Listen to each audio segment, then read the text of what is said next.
ఇలా 3 రోజులు కేబుల్ ఇది చేసేదని మళ్ళీ ఆవిడ బెదిరించబడి కదా మంచి ఇది అయిపోయారు. చాలా సెన్సిటివ్. ఏ పొద్దు జైలు ముఖం చూడపాం ఏదో ఈ పూలతో పెట్టుకొని ఆ రోడ్డు మీద అప్పుకుంటా పాపం ఏదో చేస్తున్నారు ఈసారి పిల్లలు.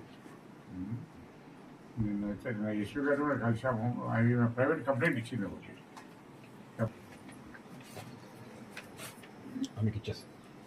చంపేశారు, నా భర్తను హింసించి చంపేశారు. నా పిల్లలు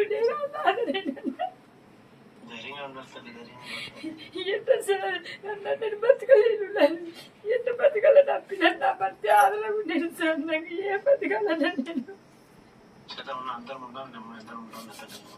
ఏం చేస్తే నువ్వే చేయాలన్నా లాస్ట్కి ఏం చేయలేదు పరిస్థితి. నేను బండే తాగాలని గుడ్డి చేయలేదు, నాకు ఏం చేయలేదన్నా. నువ్వే కాపాడాలన్నా, నీ చెల్లి అన్నం కొని కాపాడాలన్నా. ఇదో ఆయన రెడ్డి ఆయన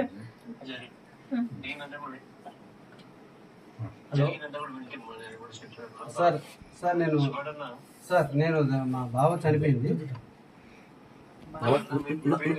నమస్తే అన్న, నేను రెడ్డి వెంకటపడినా అన్న.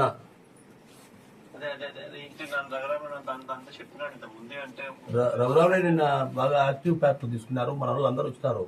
రవీంద్రారెడ్డి వచ్చినాడు, మన డిప్యూటీ సీఎం వచ్చినాడు, ఎక్స్ సురేష్ బాబు వచ్చినాడు, అందరూ వచ్చినారన్నా. ఈ కేవలం డబ్బు కోసం వేధించి కొట్టి చంపినారు. వేధించి కొడితే వాడు తట్టుకోలేక మానసికంగా హింసించినారు. దాంతో చనిపోయినాడు. కరెంటు పట్టుకొని చనిపోయినాడు. వీళ్ళకి 2 పిల్లలు ఉన్నారు. వీళ్ళకు ఇబ్బందికరమైన పరిస్థితి. అతను ఉంటేనే బతికే పరిస్థితి, లేకపోతే చాలా ఇబ్బందికరమైన పరిస్థితి. మీరే